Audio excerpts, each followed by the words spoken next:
Bun găsit, doamnelor și domnilor, sunt Marius Constantinescu, iar dumneavoastră urmăriți Vizual, emisiunea de sâmbătă de pe TVR3 și TVRplus.ro, unde explorăm, experimentăm și ne jucăm cu tot ceea ce înseamnă vizualitate sau provocare culturală. Iată că astăzi avem un nou episod.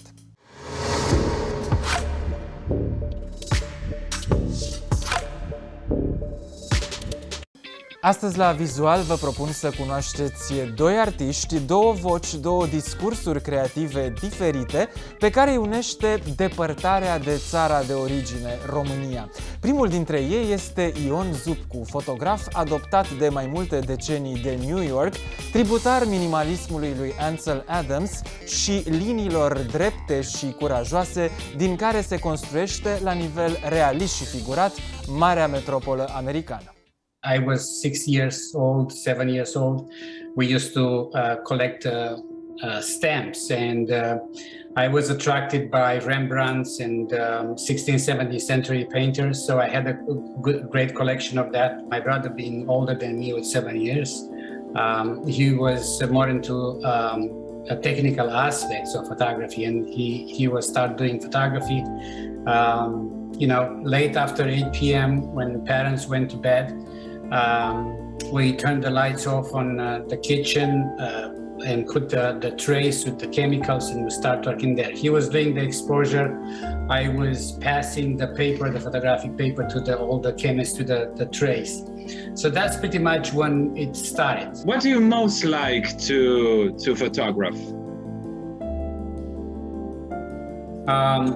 Well, I've been through a few phases. I did commercial photography, obviously, in Romania, studio work, weddings, and so on.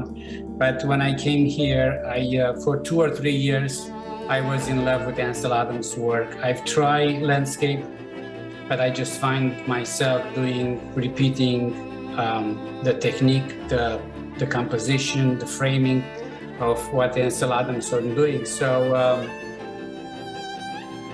And the main reason I stopped was because it was something in front of the camera that I would like to be moved, and I couldn't do at that time. You cannot move physically a tree that was in the composition. So I started working in front of the camera and back of the camera. So that's how the still life pretty much started, and came to the conclusion that our own lives are on stage. So I would like to stage the photography that I'm going to photograph.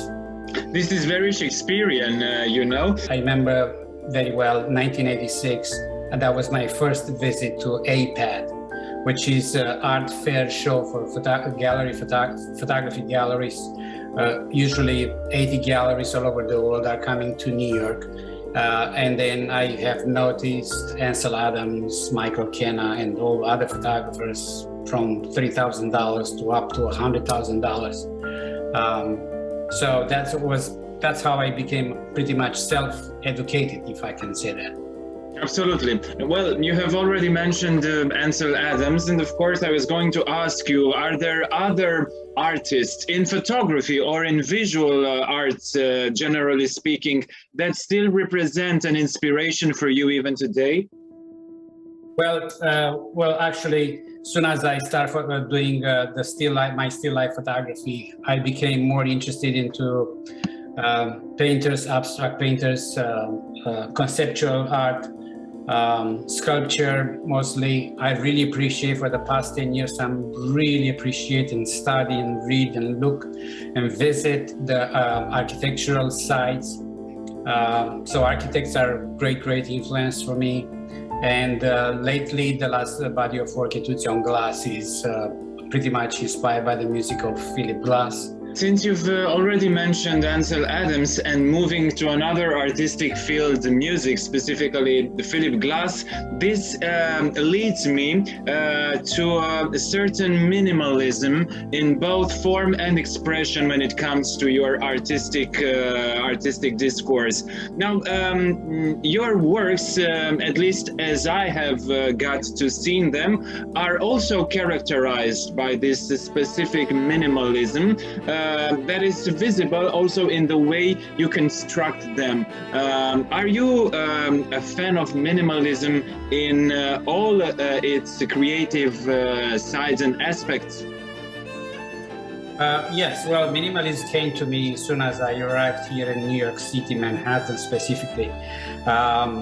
And then it's related to a lot of aspects, including the conversation that you have to reduce your conversation. People don't have time for you. I reduce everything. So, it's like if you listen to Beethoven, it's abstract at the end of the day. Absolutely, it's an abstract music.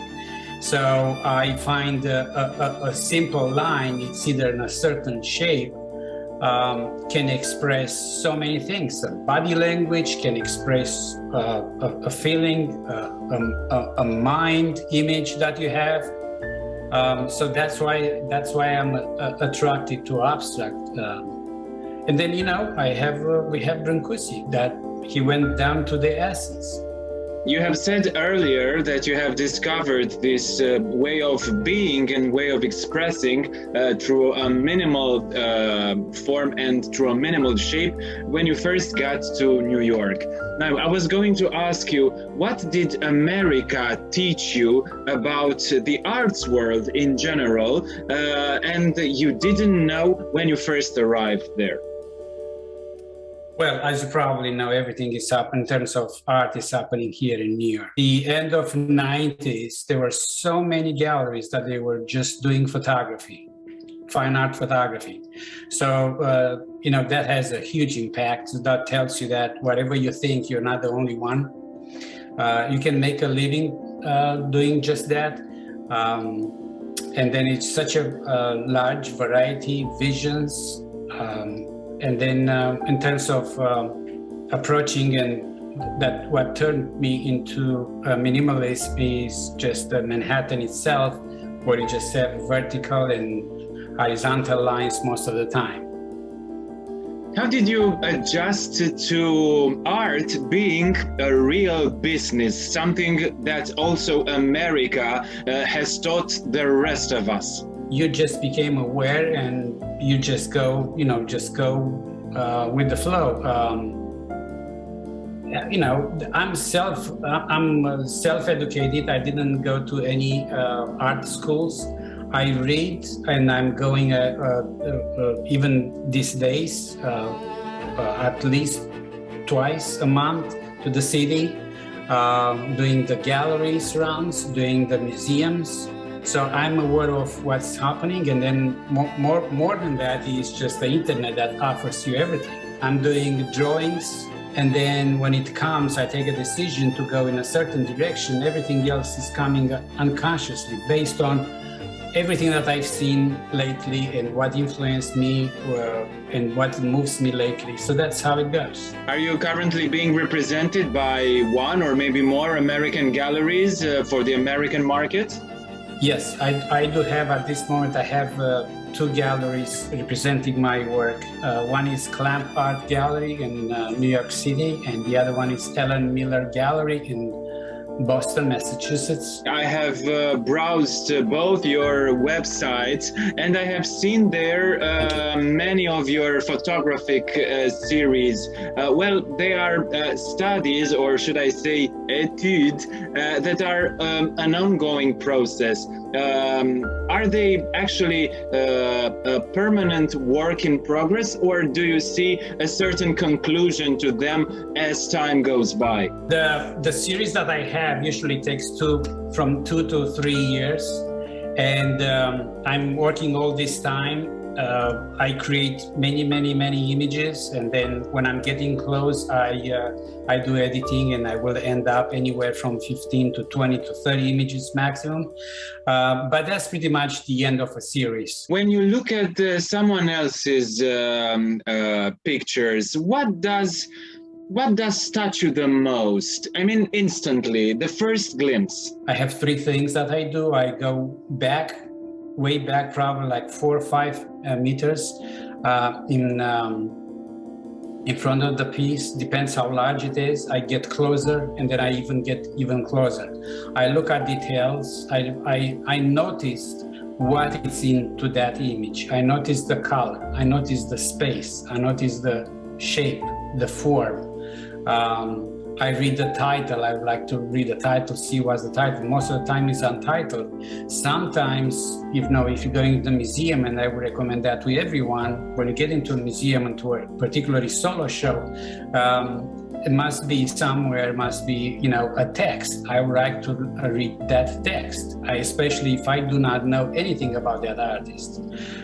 So I put all this together in my mind, and it will stay with me. Eventually, I pull out my cell phone, and I take a picture, and I have, that stays with me in my pocket. When you take the time to make a few steps behind and contemplate your own body of work, what do you see? I put dates to my artwork, because if I'm going back and I see, for example, I have March 6, 2004, when I did the circle from my works on paper. I know the mood I was in. This is my journey in art. I know where I started way 20-something years ago, and I just was taking photographs of flowers, pretty average, nothing exceptional. And then, this is a personal story. And then in 1996, I worked with my wife in the Museum of Modern Art, and I've seen a famous painting by Jasper Johns, the American flag. And I looked at it. We were visiting to see Brancusi on 3rd floor. And I looked at that flag, and I couldn't understand why that is in a museum. It's just American flag. It's a reproduction of American flag. So I get back home, and I thought, well, there are smarter people in the museum than me, so they decided to put that, and why? And that's how I turned from traditional photography, I turned into appreciate the modern and contemporary aspect of art. But it took me a few good years.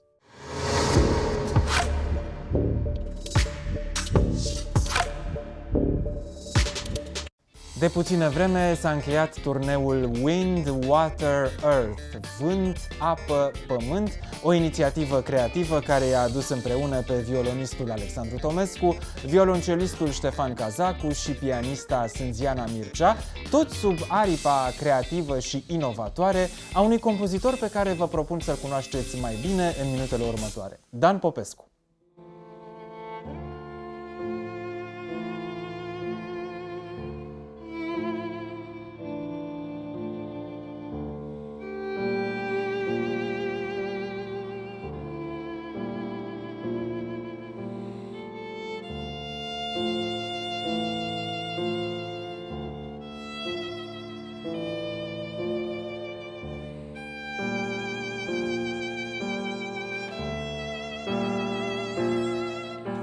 Patrulea element.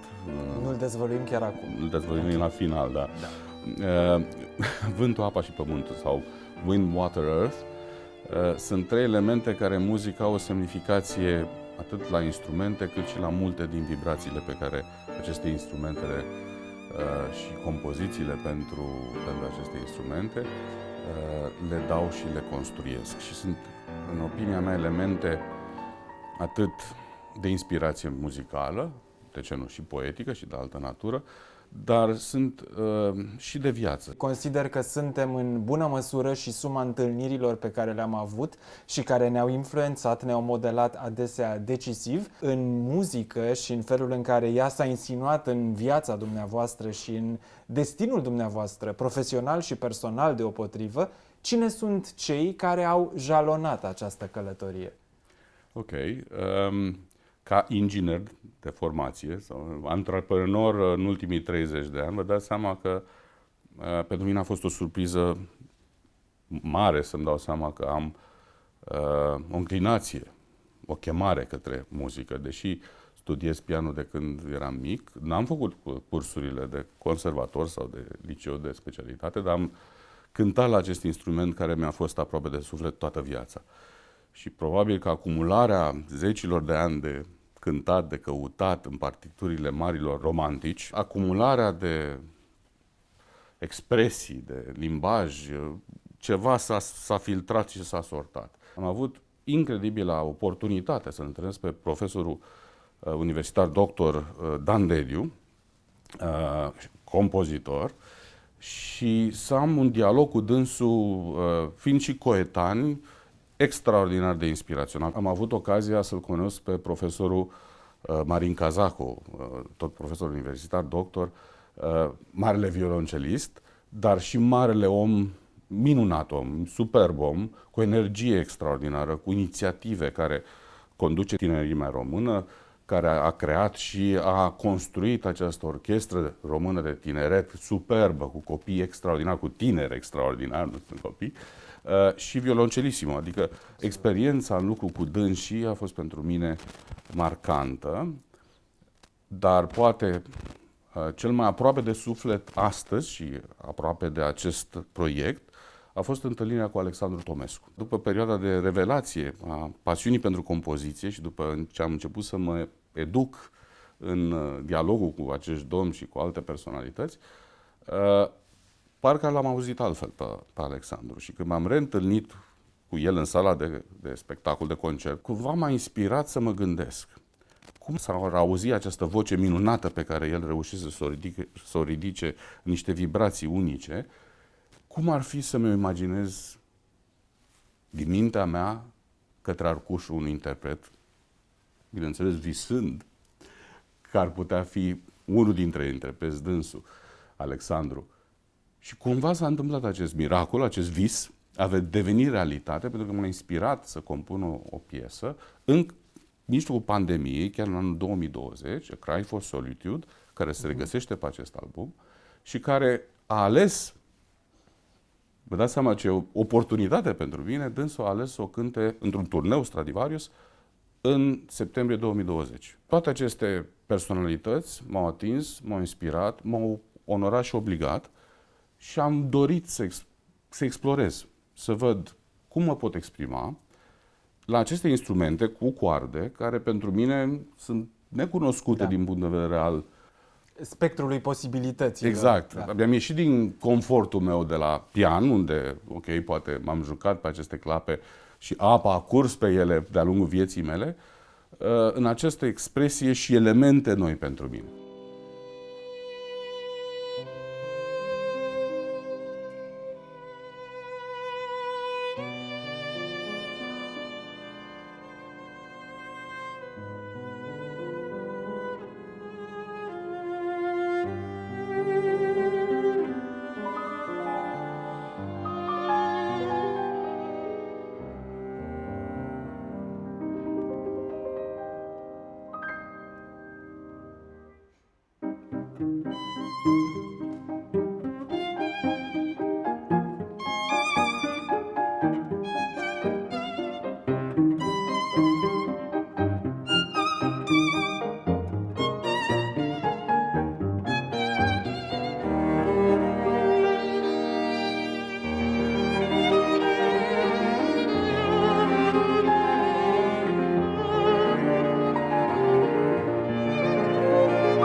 Vorbiți despre expresii noi, despre elemente, despre sonorități, despre diverse caracteristici ale timbrului fiecăruia dintre aceste instrumente. Dacă ne uităm astăzi la ce înseamnă muzica scrisă astăzi, vedem o infinitate de opțiuni, o infinitate de valențe, o infinitate de direcții înspre care se îndreaptă fiecare discurs sonor. Muzica contemporană deja nu mai poate fi niciun fel catalogată, repertoriată într-un sertar, pentru că este la fel de diversă cum divers este sufletul omenesc de unde izvorăște ea. Dacă ar fi să vă calificați muzica într-un anumit fel, ați spune că este mai degrabă îndreptată către melodie sau către experiment sau către o fuziune a mai multor elemente? Sunt un produs, și nu mi-e rușine să o spun, al marilor romantici. Da? La pian l-am explorat pe Chopin, l-am explorat pe Liszt, Rachmaninov, piesele pentru pian. În muzica de cameră sau pentru orchestră sau orchestra simfonică, iubesc școala rusă, iubesc și impresioniștii, dar foarte mult îmi place muzica romantică. Îmi place melodia, explorez, să zicem, încerc să am o abordare care să conțină și elemente de expresie mai ample, care ține tot de limbajul romantic, până la urmă, și sentimente care să mi le pot exprima în toată coloristica pe care, să zicem, o simt. Dar nu, muzica pentru mine înseamnă în primul rând melodie.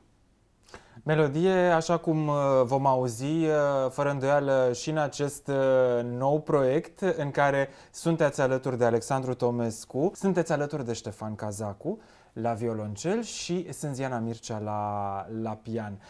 Spuneți-mi un pic care vor fi pașii acestui turneu, care presupune inclusiv lansarea albumului, nu? Categoric.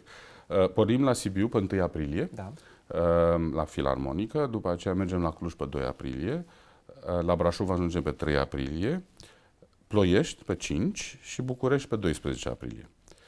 Fiind un turneu care a fost amânat din perioada de pandemie, din păcate, a trebuit să ne adaptăm în funcție de timpii disponibili, dar dorim, sperăm, în funcție și de reacția publicului, că vom putea reveni în viitor și în alte orașe din România. Eu aș dori să folosesc ocazia să le mulțumesc acestor 3 interpreți minunați, pentru că ziceați de un element, dacă îmi pot permite să-l aduc aminte. A rămas al 4-lea element în suspensie. Surpriză, exact. Da. Și acesta este focul. E bine, focul a fost adus de ei, de acești interpreți, care în momentul în care mi-am văzut atât la repetiții, cât și după aceea la înregistrări, lucrările interpretate de dânsi, am văzut o dimensiune complet nouă pe care eu nu mi-o imaginasem. E destul de greu să explici cuiva, poate, ce înseamnă valoarea unui interpret și cât poate aduce în plus unei piese muzicale, până nu am văzut-o eu cu ochii mei. Cu permisiunea dumneavoastră, aș adăuga eu, în mod excepțional, un al 5-lea element care să se alăture vântului, apei, pământului și focului și aș spune suflet. Ce ziceți? Absolut, da, sunt de acord.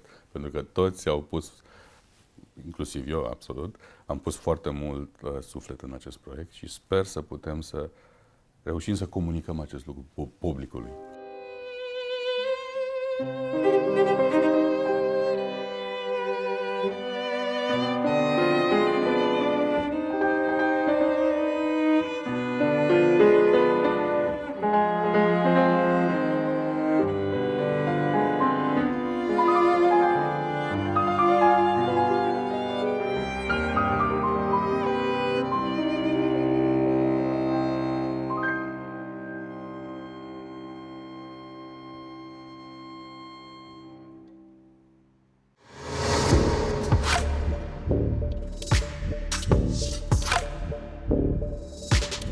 Doamnelor, domnilor, Vizual la final. Sunt Marius Constantinescu, ne găsim și pe Facebook și Instagram, iar aici, la Cărturești Verona, pe TVR3 și TVRplus.ro, ne revedem sâmbăta viitoare. Până atunci, priviți în jur!